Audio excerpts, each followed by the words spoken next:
Hello, welcome. So today I'll be showing you how to draft the upper bodice to this beautiful dress we have here. And here is my front bodice drafted on fold. Okay, now remember this is on half scale for its miniature dress form. Okay, but make sure you're doing this on your original pattern. Determine the part you want to have the up the shoulder and connect from the neck width of one shoulder to the neck to the shoulder tip of the other. Now for the slash lines, you want to go out from the neck width by 1 inch and connect that to your bust point. And for the second slash lines, you could divide your shoulder into two, or you could go out from your first slash line by 1 inch and connect to your bust point. Also label the chest line and the bust point. Now for the drop shoulder, you want to come down from your shoulder tip by 2 inches and then curve that in to meet up with your armhole, and make sure it is about 1.5 inches by the time you measure that. Okay, now it is time to close our waist dart. Remember, to close a dart you need to open up another dart. So to close my waist dart, I'll be slashing through my bust dart just like I'm doing in this video. Okay, so now it is time to close my bust dart. Now to close your bust dart, you could make it an absolute closing, or you could make it partial. By partial, I mean you want to close it halfway and then join the remaining part on your main fabric. And when it is absolute, you want to close the entire bust dart just like I'm doing in this video.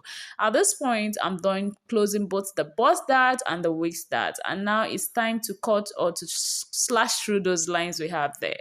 Okay, now I'm going to be slashing through the style lines I have there all the way to the bust point. Make sure it doesn't exceed your bust point, and then label your patterns. Place a new pattern paper under the initial pattern paper because we are about to close those opening. Okay, so now in order to do that, please pay attention to what I'm about to do. Make sure the shoulder lines are matching up. So the added volume underneath is what you're going to be tipping down, just like so. Okay, so you want to pleat it all the way down like so. Place it all the way down like so, and please make sure the shoulder lines are matching up just like I'm doing in this video.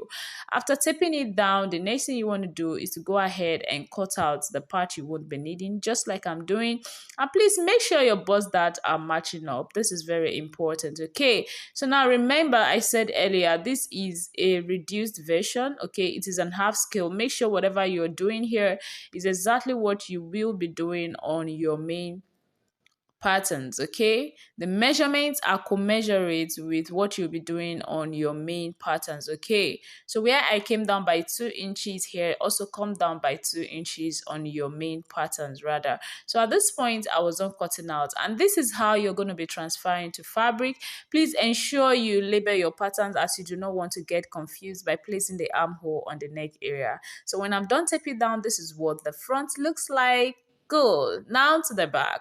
Now you want to cut out your back tightening. Remember, this is important. Cut out the excess part and then go ahead and tape down your back patterns just like I'm doing in this video. And while we're doing this, we want to determine the part that will have the up the shoulder just like we did for the front patterns as well. Okay, so now you have gotten that for the drop shoulder as well. You want to determine that. Okay, so now for the drop shoulder, just like we did for the front, you want to come down from your shoulder tip by 2 inches and then curve that in to meet up with your armhole by about 1.5 inches.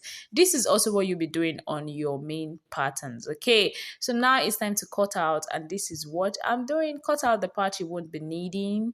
Okay, cut it all the way through like so, and then Violet, this is what we have. Okay, so now it's time to close the waist dart. I'm just going to be slashing through that midpoint. To close your waist dart, just do this. Now you could transfer to fabric directly without closing your waist dart, or you could close the waist dart just like so before transferring to fabric. Whichever one you choose to do is totally fine. Okay, so now I'll be showing us how this will look by the time we join them together. Okay, so I will place both the front and the back patterns together, and then I'll tip it down.